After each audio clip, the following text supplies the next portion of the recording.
نحمده ونصلي على رسوله الكريم أما بعد فأعوذ بالله من الشيطان الرجيم بسم الله الرحمن الرحيم ألم تر إلى الذين خرجوا من ديارهم وهم ألوف حذر الموت فقال لهم الله موتوا ثم أحياهم إن الله لذو فضل على الناس ولكن أكثر الناس لا يشكرون وقاتلوا في سبيل الله واعلموا أن الله سميع عليم من ذا الذي يقرض الله قرضا حسنا فيضاعفه له أضعافا كثيرة والله يقبض ويبسط وإليه ترجعون سبحان ربك رب العزة عما يصفون وسلام على المرسلين والحمد لله رب العالمين اللهم صل على سيدنا ومولانا محمد وعلى آل سيدنا ومولانا محمد وعلى آله وأصحابه أجمعين۔ معزز سامعین، سورۃ البقرہ کے اس مقام پر معاشرے کی اصلاح کے لیے قوانین بیان ہوئے، کچھ اپنی ذات کی اصلاح کے قوانین بھی تھے۔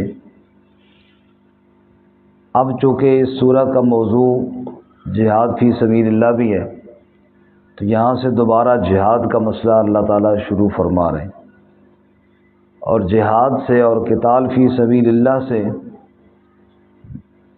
رکنے کی ایک بڑی وجہ بزدلی ہے، موت کا ڈر ہے۔ اس لیے اللہ تعالیٰ نے صدیوں پہلے ایک قوم کا قصہ سنایا کہ ان کو جہاد کا حکم ملا اور موت کے ڈر سے وہ اپنے گھروں سے بھاگے تاکہ جہاد سے بچ جائیں۔ وہ بھاگ کر جا رہے تھے کہ راستے میں اللہ نے سب کو موت دے دی۔ انہیں یہ بات سمجھانے کے لیے کہ موت سے کوئی نہیں بھاگ سکتا، تم اس لیے بھاگ رہے تھے کہ موت سے بچ جائیں گے، موت نے تو بہرحال تمہیں آ کر دبوچ لینا ہے، تم جہاں مرضی ہو۔ اسی لیے اللہ تعالیٰ موت کے متعلق قرآن مجید میں فرماتے ہیں اینما تکونوا یدرککم الموت، تو تم موت کی طرف نہیں جا رہے ہو، موت تمہاری طرف آ رہی ہے۔ تم جہاں بھی ہوگے موت تمہیں آ کے پا لے گی۔ اگر میں جا رہا ہوں نا تو میں نہ جاؤں تو بس بچ جاؤں گا، فرمایا نہیں تو نہیں جا رہا، وہ آ رہی ہے، تو جہاں بھی ہوئے گا وہ تیرے پاس پہنچ جائے گی۔ وَلَوْ كُنْتُمْ فِي بُرُوجٍ مُّشَيَّدَةٍ، مضبوط قلعوں کے اندر بند بھی کیوں نہ ہو، وہاں بھی آ کر ڈھونڈ لے گی۔ تو یہ بنی اسرائیل کا ایک گروہ تھا جو موت کے ڈر سے بھاگے، اللہ نے موت دی، پھر اللہ نے ان کو زندہ کیا، اور اللہ نے یہ بات سمجھائی موت سے نہیں بھاگ سکتے ہو، مت بھاگو۔ یا اسی طرح بعض مفسرین نے لکھا کہ شاید کسی علاقے میں طاعون وغیرہ بیماری پھیلی تھی اور لوگ مر رہے تھے، اور یہ وہاں سے بھاگ گئے تاکہ ہم موت سے بچ جائیں۔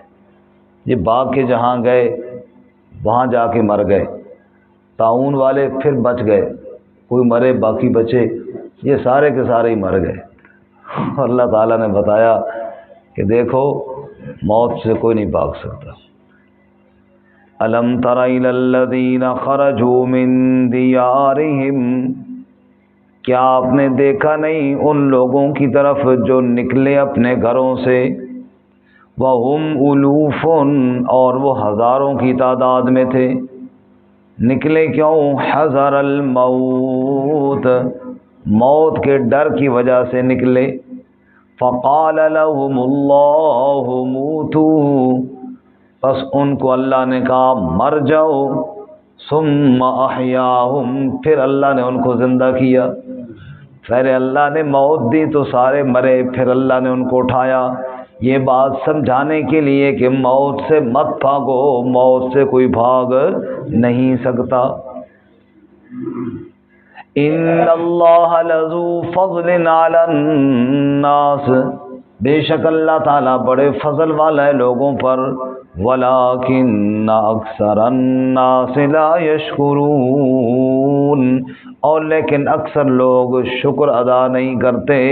اللہ کریم تمہارے اوپر اتنا مہربان ہے، اللہ اتنا مہربان ہے کہ تمہیں کتنی مہلتیں دیتا ہے۔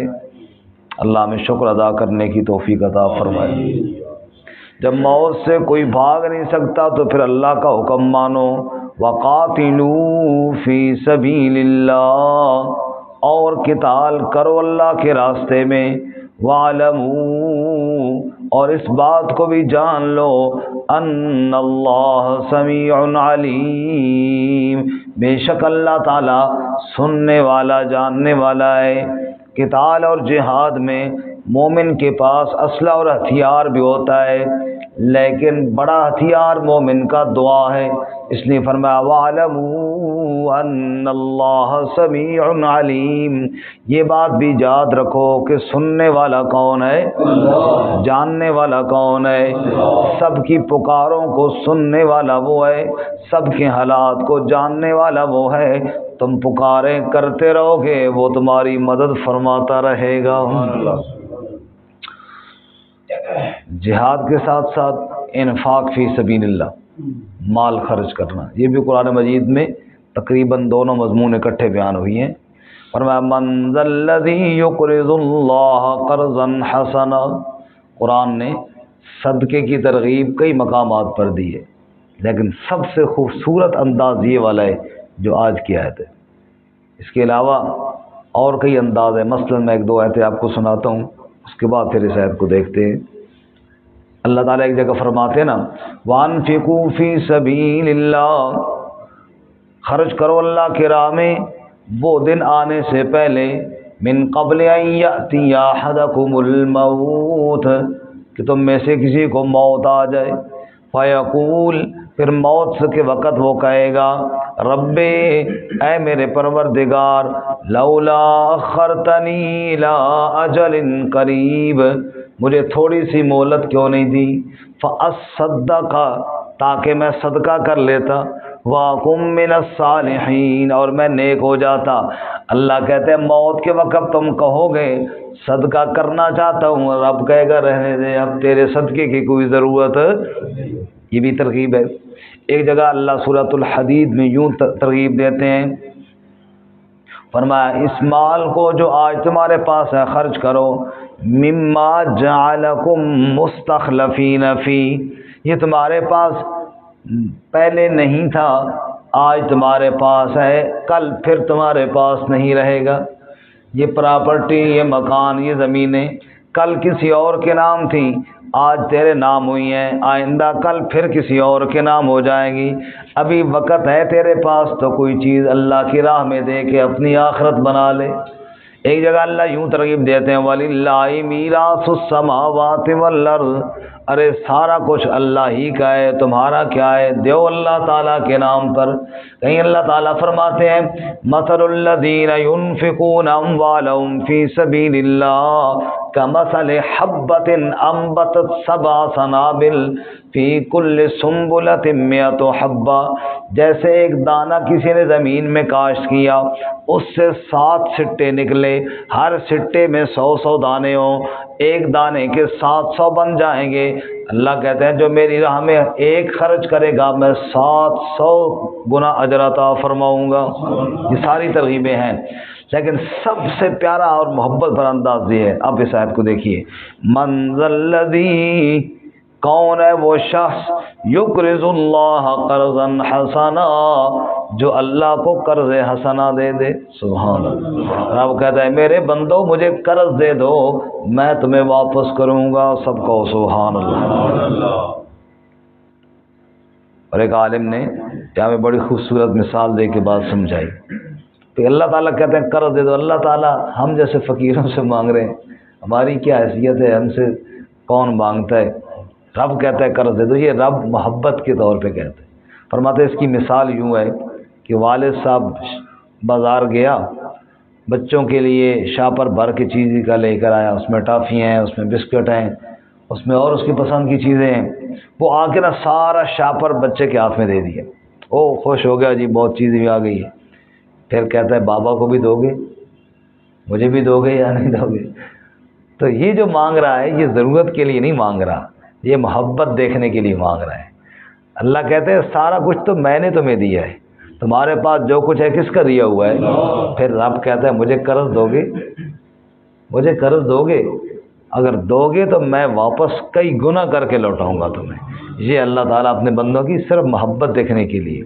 فرمایا من ذا الذی یقرض اللہ قرضا حسنا, کون ہے وہ جو اللہ کو قرض حسنا دے, فیضاعفہ لہ اضعافا کثیرہ, پھر اللہ اس کے لیے کئی گنا زیادہ کرے گا.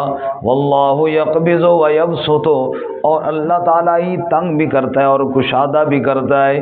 رزق تنگ کرنے والا یا کھولنے والا صرف کون ہے؟ وَإِلَيْهِ تُرْجَعُونَ, اور اسی کی جانب تم لوٹائے جاؤ گے. اللہ تعالیٰ ہمیں عمل کی توفیق عطا فرمائے. ترجمہ دوبارہ سنیں.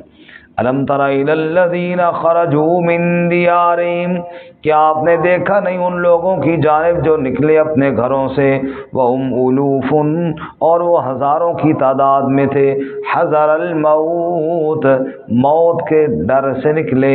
فقال لهم اللہ موتوا, پس ان کے لیے اللہ نے کہا کہ مر جاؤ. ثم احیاہم, پھر اللہ نے ان کو زندہ کیا. ان اللہ لذو فضل علی الناس, بے شک اللہ تعالیٰ فضل والا ہے لوگوں پر.